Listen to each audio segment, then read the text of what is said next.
What I got, you can't buy. It resides between my eyes. Walked through the fire, came out better on the other side. See, life's like a beach if you find the sand. And right now, I'm feeling like 100 grand. You are listening to Inspired Insider with your host, Dr. Jeremy Wise.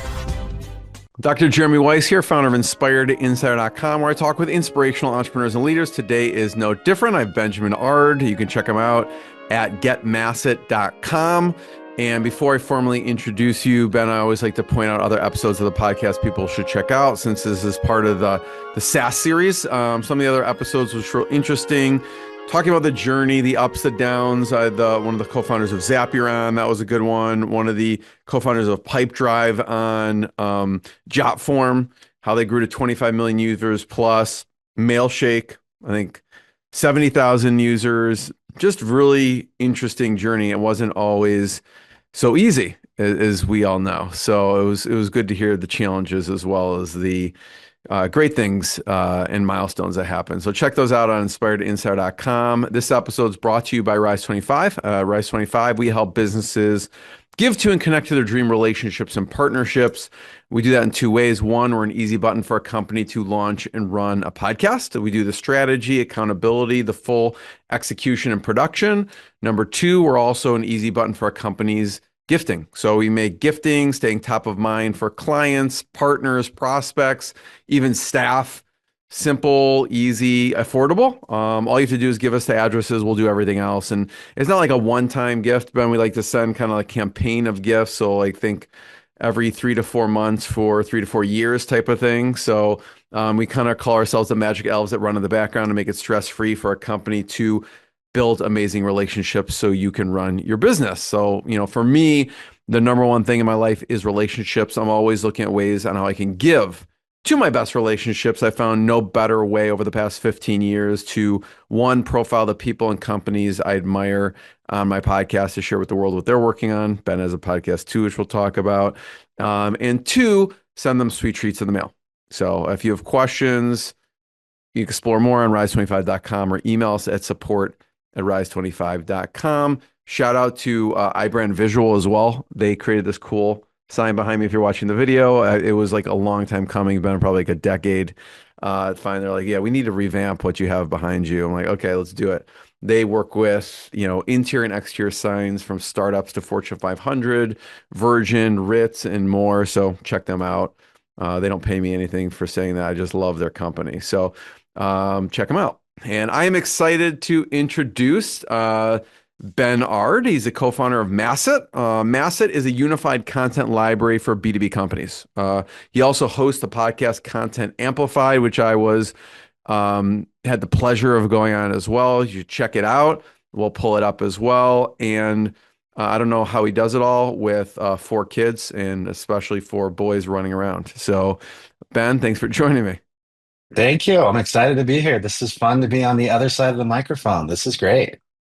I find this to be easier than answering the question, so I'm glad you're on the other side now. But I'm going to pull up your site and just tell people about Masset and what you do. Yeah, absolutely. So I've spent my entire career in B2B marketing, and I was at a tech company really early on, and then I saw it get all the way to, the IPO. Had a lot of fun there, and we created this really cool content inside the business that we wanted everyone to use and share, but we would store it in Google Drive, and that's kind of where the content went to die. And it is so funny, every single time I tell someone that story, they all, if they've been in marketing, they nod their heads. Yep, yeah, I've been there before. I create all this content. They're getting inundated with Slack messages and emails. Hey, do we have this? Do we have that? And they're just going across the board saying, yeah, I've already shared this with you. Why can't you find it? And so people are underutilizing and not taking advantage of their content. There's no way to track it. And honestly, they're only getting a sample of it because they're only looking at files. So we created this really cool unified content library where everyone has access. You can use AI. It links to all of your website pages and blog posts and all of your case studies, PDFs, all of that stuff in one place. So honestly, as soon as you need content, you can find it in just an instant and people can progress the journey. It doesn't matter if you're working with customers prospects, people that need training, support, onboarding. You can find the content in the moment that you need it. So that's really our bread and butter is we're trying to make content so easy for everyone in the business to access, use, and ultimately track to make sure that they're making the best decisions with it. And ultimately, like anyone, they're trying to make their customers experience the best thing possible. Then what kind of content do you see die in your career? I'm just because I know there's a lot of different use cases for this, and I know Yeah. there's sales teams, there's customer support teams. What did you see? It was just on a Google Drive somewhere and just was collecting dust. The number one thing you're going to see is mostly your sales enablement material. So your case studies, your white papers, things of that nature. Those are the kinds of things that get stuck in the Google Drive. They're hyper specific, usually came from an inside request. And ultimately, people just don't know they're there. No matter how many times you email them, for some reason, there's this block. If I have to go hunting for it, it's impossible to find exactly what I need.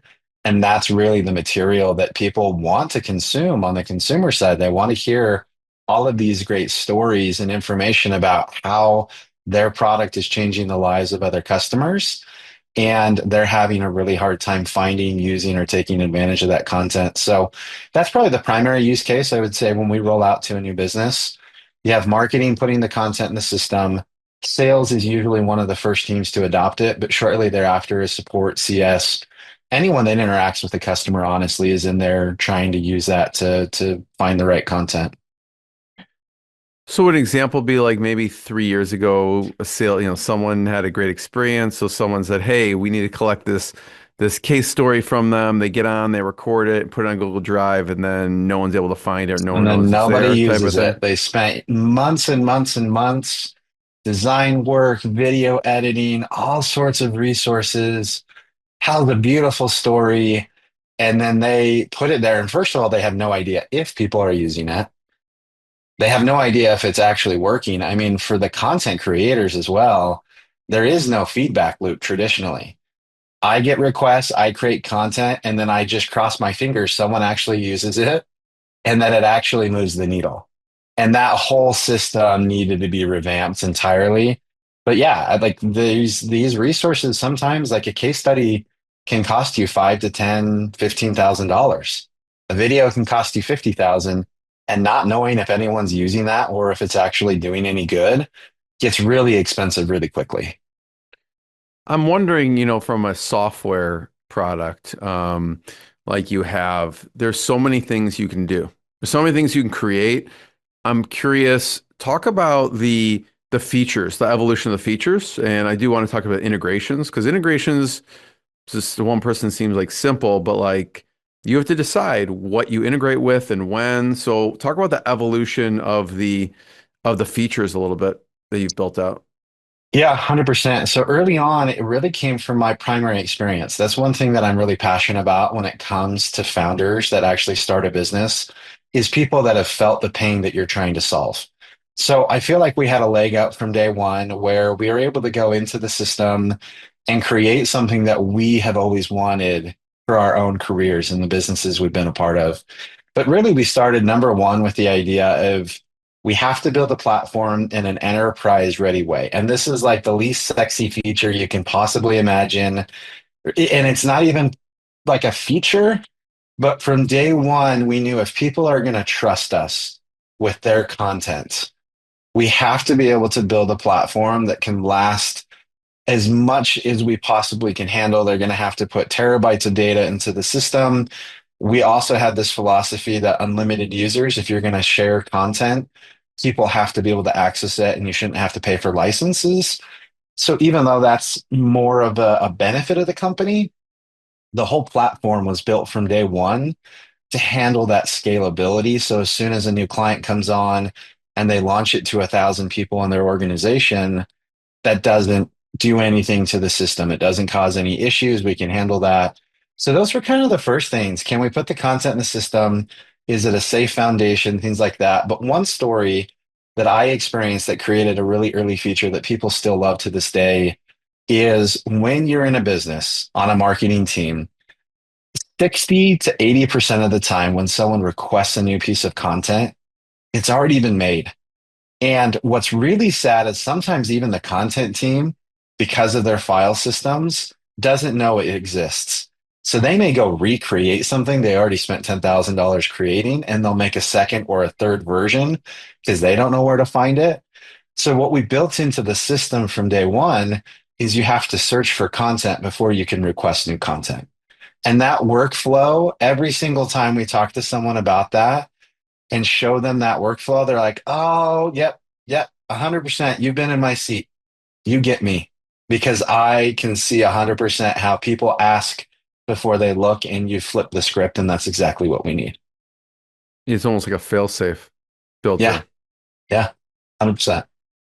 And from the integration side, right? I know you integrate with Google Drive, YouTube, Wistia, an external URL, Slack. So when someone wants to implement and onboard with Masset, do they then go in and just connect the different pieces and then it makes it searchable? Just explain kind of how it works from the onboarding perspective.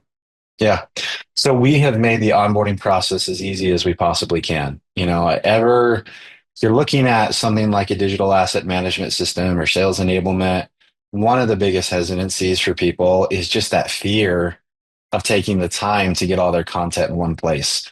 So for us, we wanted to make sure that we connected with the systems that matter the most. And then also using AI, those integrations are essential for understanding the data and making it really searchable. But for us, we really just tried to build in as many ways as possible to put content in the system as quickly as possible. So you have, from day one, you were able to do single files and multiple files.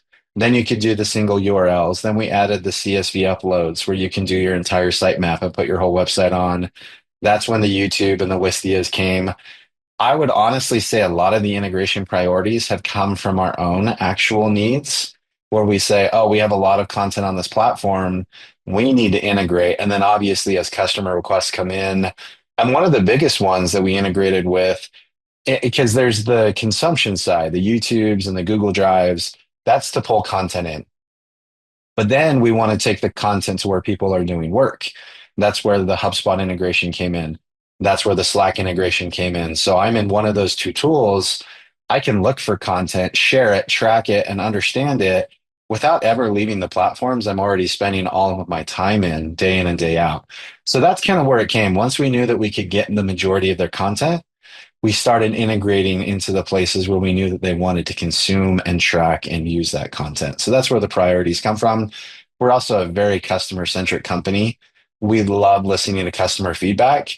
And we tend to find a lot of themes where people say, hey, it would be great if this integration can happen.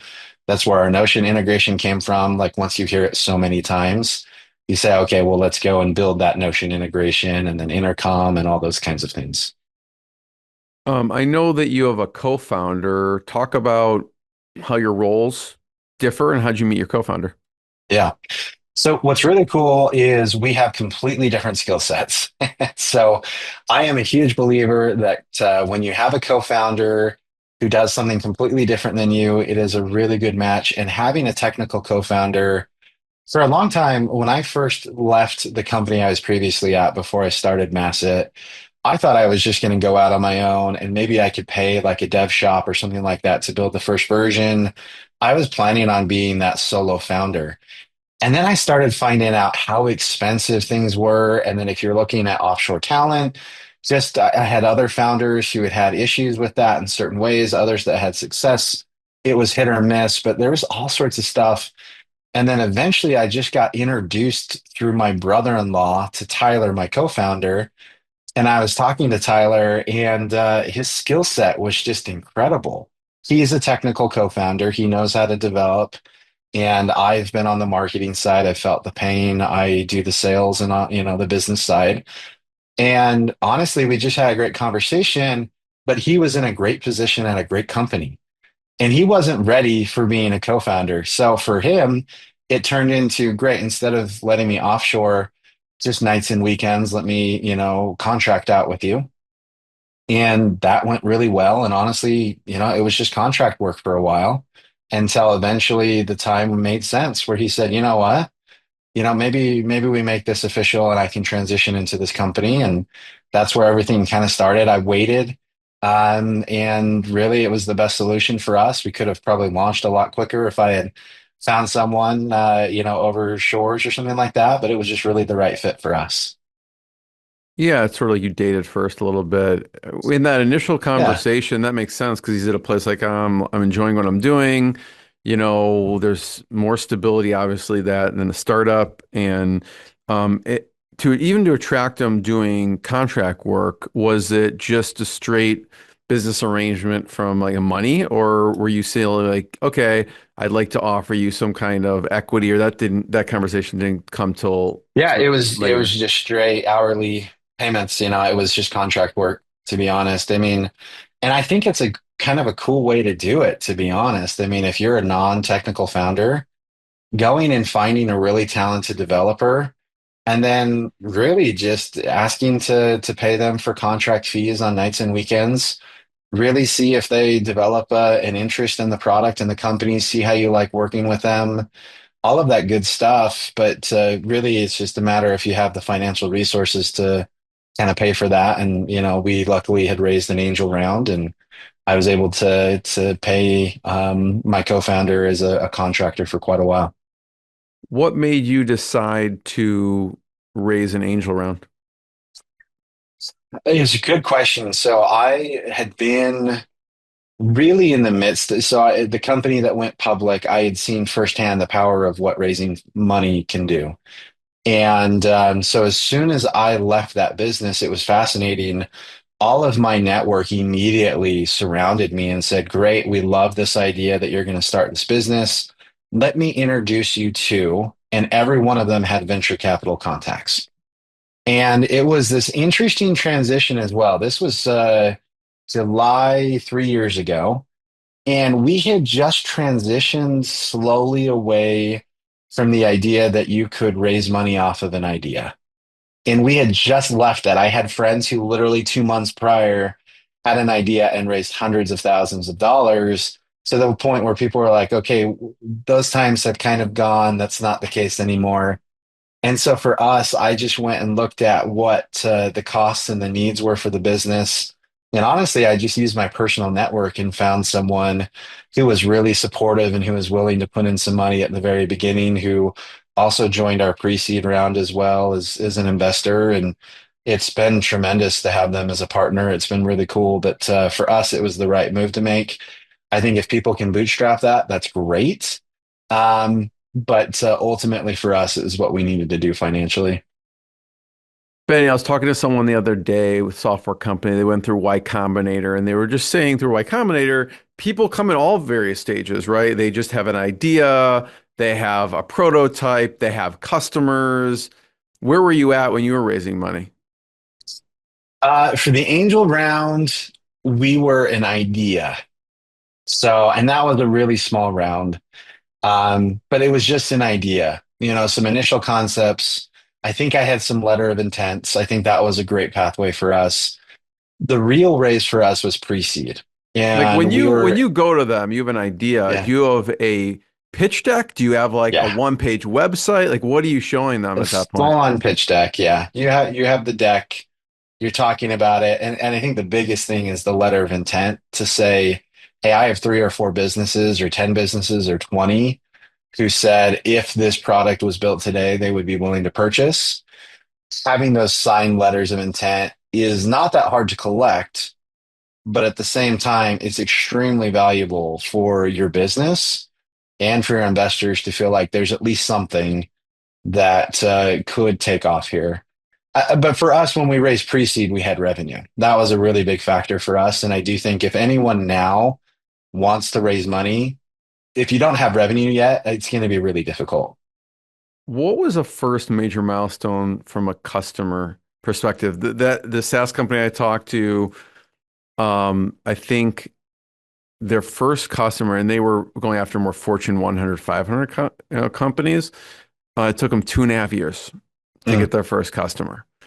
What was that like for you? Talk about the first maybe celebration Yeah. milestone from a customer standpoint. What was really interesting is our first customers were all paid customers. So I had heard some amazing advice don't give away your product for free because it's not a good indicator, of what people are going to do. And so, but if you do give it away for free, you need to see what the adoption and the usability looks like. So I just decided from day one that even if it was a steep discount, I would not give the product away for free. I needed people to have at least some money on the line. So for us, it was honestly those first few customers, getting that revenue in the door. Those were some big milestones. One of the biggest milestones for me is a fun story. We work with this really cool company called Awardco. And Awardco just raised an incredible amount of money. They're officially a unicorn. Great business. We've been working with them for over 2 years. But we got introduced through someone on their sales team. And it was really cool where it was the first time a business had been working with us where they were actively going through all of the competitors. So other times they're like, okay, here's your problem. Here we can solve it. They're like, oh, cool. Yeah, let's buy. This one was every big name on the list. They were doing their due diligence and they were doing demos with all of them. They got quotes from all of them. And we came in, and these are multi-billion dollar businesses, and we came in and beat them out. And that was one of the cooler experiences for us to know, okay, we do have our philosophy of how we compete is really, really powerful because we had won plenty of contracts before. This was the first time that they were going head to head when it comes to the actual like main competitors in the space. Yeah, we're looking on the screen. This is Awardco. They have a cool company here. Empower your team They're with awesome. recognition that They're such a matters. cool platform. And then there's the article here, which Mhm. talks about they're raising the Series B, which gives them like $1 billion valuation at that point. Yep. And this is also something cool that I love. Like this article is on our website because we love to just share the good news about our customers. A lot of what you're doing on your podcast, we love to just like, there's nothing about us inside of this article. It's purely about the fact that Awardco is awesome. And we love to do this anytime we have any companies that have major news. We try to stay on top of it. It's gotten to the point where there's a lot of good news for a lot of people. So it's hard to stay on top of it. But we even have like these daily tasks from ChatGPT to kind of keep an eye on some of our customers to make sure that we're getting some good news and all that fun Yeah, stuff. here's a bunch of other ones. Job Yeah. Nimbus, Invasion. So talk about Awardco for a second. How does a company like Awardco use Masset? Yeah. So they have their content teams and their groups inside the organization. They are the ones that are the administrators inside the platform. They're centralizing everything in the library. And then ultimately, they're the champions for the rest of the company. So as people used to come to them sending 5, 10 Slack messages a day, they have enabled the entire business to find the content themselves. And with the unlimited seats and all that kind of stuff, just talking to Awardco right there, they were getting, again, that 5 to 10 messages a day for a single person. That was how they were spending most of their day, was answering these messages and finding content for people. They were then, after the implementation of Masset, it went down to like one message a week, kind of an idea. And so for us, it's the marketing or creative or content or product team, sales enablement, whoever's in charge of their content, they're the administrators, and the rest of the business then has access to find, use, and analyze that content in any way, shape, or form, share it externally, and track when it gets open. All of that kind of fun stuff, just a really powerful way for people to use content. So that's really the use case, honestly, as we onboard a new customer. Step one, let's get your content here. Step two, let's get your people here. And then ultimately, it's just connecting those two things, connecting people with content. And Ben, I know you're like the sales and marketing mind at Yeah. Masset. The value proposition to me seems like kind of twofold, but you can correct me if I'm wrong. Obviously, say like people wasting time, which is lost revenue and dollars and productivity, and also obviously using it to increase sales as well. Is there anything else I'm missing from like, is that how you explain it to The customers? other things, I mean, obviously, any interaction with the customer, whether it be training material, support material, any interaction with the customer is better if you're giving them the right content materials they need. So, yes, increasing your close rate, but it's also increasing your customer satisfaction scores. It's helping people find the needs that they have, it's helping them finding the materials they need. It's really equipping your business to help the customer at any stage of their journey. like you said, also it saves a ton of time and money. I mean, statistics and studies show on average, it's like 8 grand a year that is wasted per employee looking for content day in and day out. And it gets even worse for other departments depending on what they're in. So yeah, absolutely decrease the wasted time and cost, and then ultimately make your customer experience better, whether that's retention, new sales, or even just their satisfaction and opinion of your business and brand. What I find interesting, Ben, about the journey is kind of how you think about validation.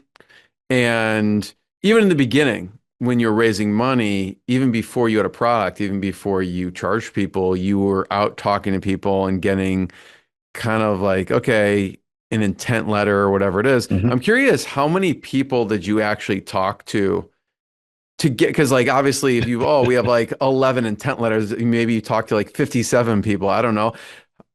What did that look like? Yeah, so I remember this vividly. So I was working at the previous company, and I'm a big believer in having clean lines. And so I went and I had this idea. I went and my wife and I went on a vacation, and I was like, okay, I would like to leave and I'd like to start this kind of a company. What do you need to see to feel comfortable with the idea and everything? You And asked your she's wife like, this. I asked my wife this, and she's like, here's what I need to see. So I went and I had conversations with 16 different She's gonna be way businesses. tougher than a someone's giving you money Yeah, too. absolutely, 100%. So that's where the buy-in really needs to happen. And she's been a great support system through the whole process. But I went on that trip, and ultimately we decided, okay, let's get feedback from businesses to see if this is a universal problem. So I distinctly remember we have in those first slide decks, I have this grid, and it was 16 businesses. And of the 16 businesses that I talked to, and it was just informal conversations, I asked how they stored their content, where they stored their content, what they liked about it, didn't like about it, all of that kind of stuff. 15 of the 16 use, your Google Drives, Dropbox, OneDrive, all that kind of stuff, and absolutely hated it. They felt the same pains. They had the same issues that everyone else had. And I felt like, okay, 15 of 16 is a pretty universal problem. If you're looking at it now, it may not apply to the law of large numbers, but it was enough for my wife and for me to say there's something here. I'm not necessarily sure about the right solution yet, but we definitely identified the problem. And to this day, probably the same statistics hold up. 90% of the time, if I talk to people about how they store their content and if they like that system, 90% of the time are really dissatisfied with what they have.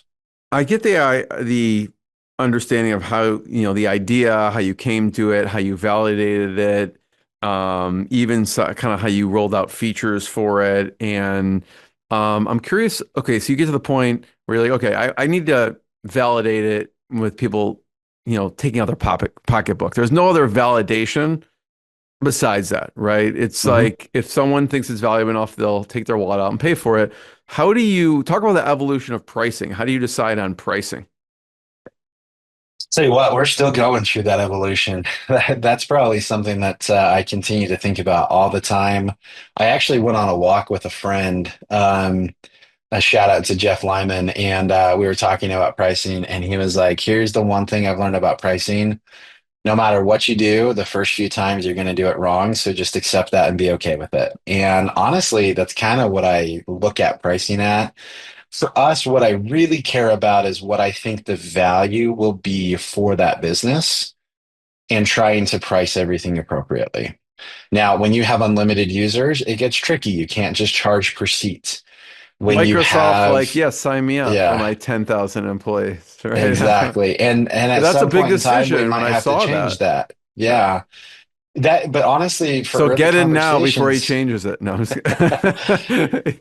and we'll always hopefully keep a part of that, but the idea for That's a my lot of new sales people, pitch, Ben. Like I'm on with the yeah, company. get it Like now. we may be, he's not going to keep this, cost per seat, unlimited seat thing forever. So you better get in.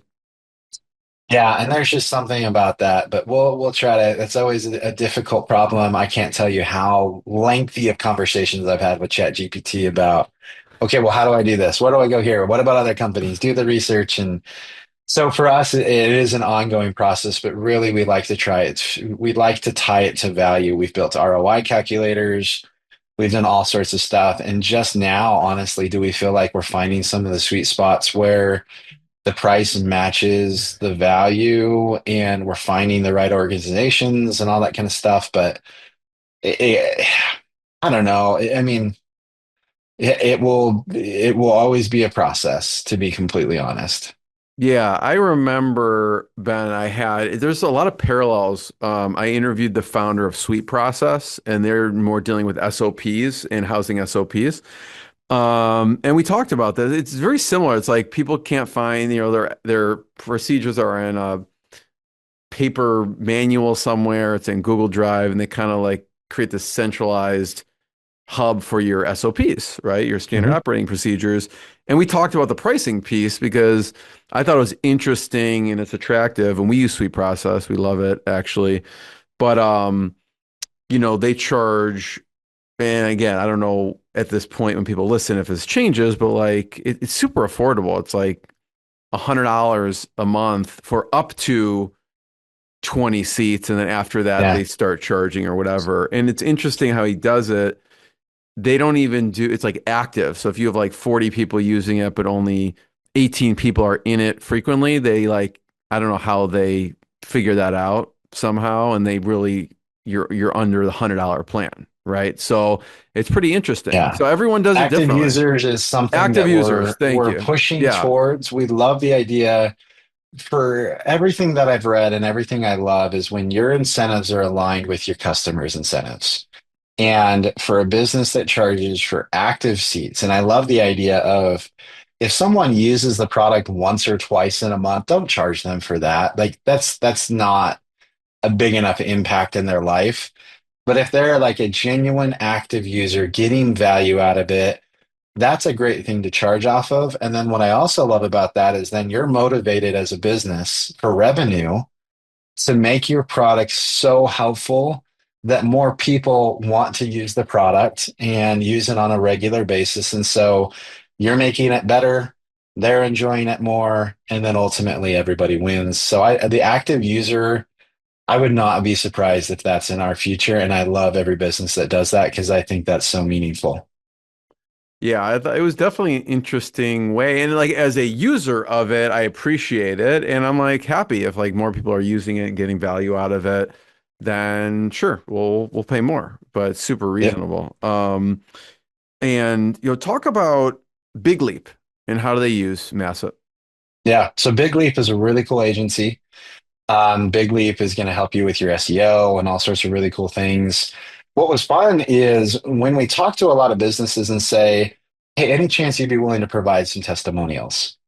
Big Leap was the company that came back and their sales team was clamoring to give their testimonials as opposed to their marketing teams. And again, everyone gets value, but it was so cool to see the business teams see how quickly and easily they could find the content they needed for the people they were working with their prospects, with the people. And they're a fun agency. And it was so cool.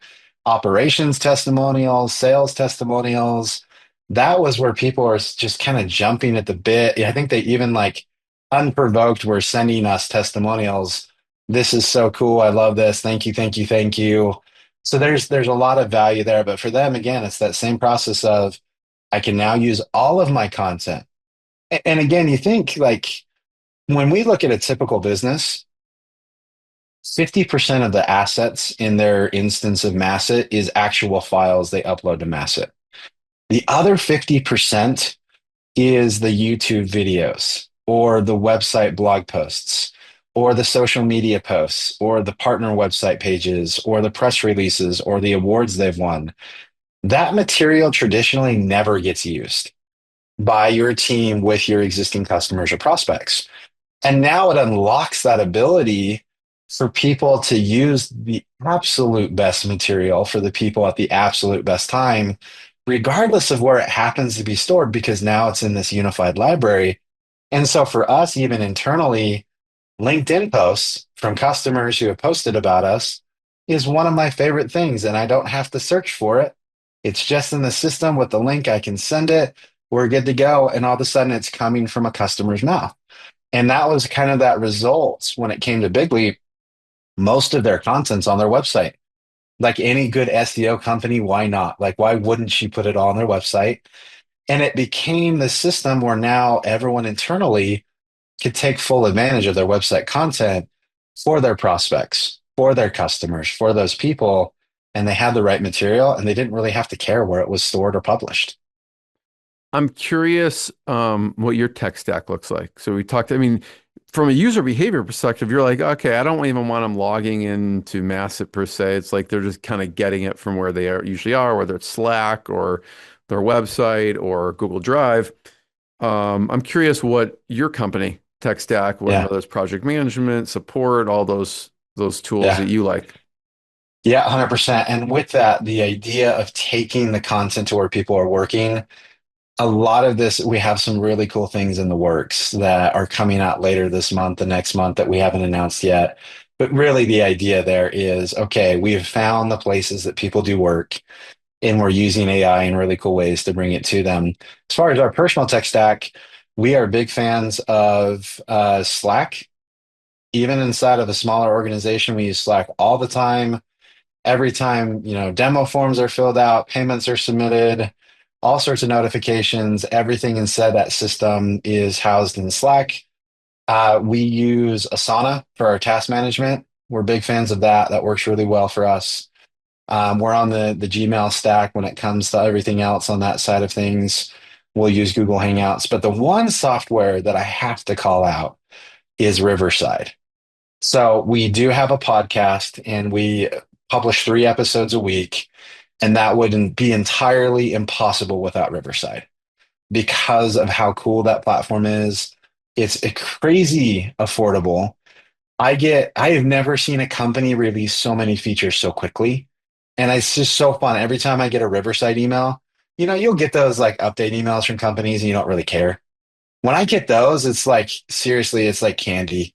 I'm like, oh, yes, like they did it again. They did another awesome thing. And it's like on this monthly cadence. It's so cool. I honestly should be getting affiliate fees from them at this point in time, but like they're amazing. And I've seen that product go from mildly okay to I couldn't imagine ever switching off of it. And so that's another one that I'm obsessed with in our tech stack. And honestly, we other than that, we keep pretty lean. Like Any other we can do apps most on your things. phone from like a app perspective? It could be business or personal. I don't know. I'm curious what apps I mean, you honestly, on use. my phone, from that perspective, I've got my Google Calendar widget, Gmail. We're a Stripe company. That's how we do our processing. So I have that there. We're also on HubSpot for our CRM, Slack, Google Analytics, Asana. Those are the main ones. I mean, and then obviously our market's on LinkedIn, so we spend a lot of time there. But those, I have a whole tab on my phone that's just business, and those are the main ones. Cool. Ben, first of all, I have one last question before I ask it. I just want to thank you. Thanks for sharing your journey, and your stories. It's been really instructive. People can check out getmasset.com. It's get and then masset.com to learn more.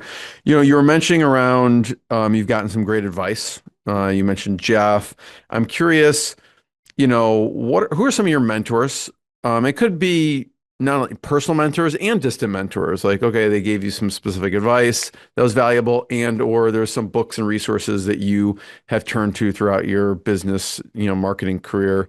Who are some of your mentors in your journey? So, 2 people that come immediately to mind are John and Tyler Richards. So, we raised a pre-seed round of funding that was led by Startup Ignition Ventures. And these 2 individuals have been the best partners when it comes to investors you could imagine. They are supportive. They're actively talking to us. And what I love about them, and it sounds weird, but this is just kind of who I am. I can ask them on a regular cadence how I suck, and they will always find things. Like, I mean, there's a lot to find. Don't get me Just wrong. ask your wife. I know No, exactly. To ask my kids, ask anyone that knows me, but they find really productive ways of building us up. At the same time, they're educating us about the things that we have to be aware of. And we do a pretty decent job when it comes to, we're never unaware of where the metrics are at, things like that. We spend a lot of time and effort, but they always have these fantastic insights. What's so cool about them, they're successful entrepreneurs turned venture capitalists as well. They've been there, they've done that, but they also love the lean startup methodology and they are experts, like they are the teachers of that. We believe in the same philosophy. And so they have been tremendous. I mean, we get on a phone call with them every other week, but I know that if I were to call them at any point in time, they would pretty much do anything they could to help us out. So that's like one of the coolest relationships that we have, is from that perspective. I would also say I just have this really fun network of people that I have grown through the podcast that we run. And that has been a huge benefit. I know that you're such a big advocate of podcasting, but I have been able through that podcast to meet some of the most amazing people throughout the country and the world. And they have actually become these lifelong relationships and friendships and become mentors. I can email them, ask them to tell me like, hey, this product idea, does it suck or not? Can you look at this? And they will give that meaningful feedback. They'll bring their insights. I know about their families. I know about what they're going through. I'm helping them find jobs. I'm connecting them. And honestly, that has become like this network of people I genuinely care for deeply. And they have become some of the greatest mentors, friends, advocates that you could ever imagine. Who are some of those favorite episodes that people should check out? You know what? It's like trying to pick your favorite child. Like Well, that's listen, tough. That's a depending on the tough day, question. my It's daughter so asked, we "Who's your publish favorite?" I go, three Depending on the we day, publish I three could episodes definitely a answer that week. question." So, Jeremy's episode was by far the best, yeah, but exactly. yeah. No, Outside we of I mean, mine, yeah, what are some that stick out? honestly, there are so many of them, and I would feel bad like mentioning any over any others, but I will say we have had some incredible guests on there about artificial intelligence. But also, what I love is each one, we could talk about the same subject 10 times over or 100 times over. And the different perspective from the different guests brings an entirely different story to it. We had one podcast episode where they talked entirely about how you should ungate everything. We also had another episode where they talked about how you should gate literally everything. Like these are some of the funniest ones and some of the greatest ones. It's so cool. I mean, even looking right here, you have the future of content from SEO to GEO. She is an amazing AI expert who works with cutting edge companies, talks about how to rank on, your LLMs. And then also right next to it, you've got Dan Ring, who talks about how the press release isn't dead and all sorts of really cool things. Looking at it, you've got, beyond product market fit, why your growth channels matter. I mean, every one of these episodes is amazing. We're talking about guerrilla marketing. This episode right here with Donald was amazing. How to turn LinkedIn to a secret sales weapon. Donald Kelly. Yeah, gotcha. Yeah, he talked about so many cool things, but very tactical advice about how to dominate on LinkedIn. I mean, again, we have 345 episodes that we've published, and every one of them is an amazing expert. And again, these are amazing people that are so awesome. Yeah, it's a great platform for us. Yeah. Love it. Anyways, I want to encourage people to check out getmasset.com to learn more and more episodes of the podcast. And Ben, I just want to be the first one to thank you. Thanks for sharing your journey with everyone. Yeah, thank you so much. Thanks for coming on my podcast. Thanks Love for it. having me. This is amazing. I love it. Thanks, everyone. What I got, you can't buy.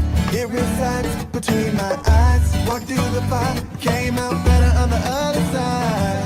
See, life's like a beach if you find the sand. And right now, I feel like 100 grand.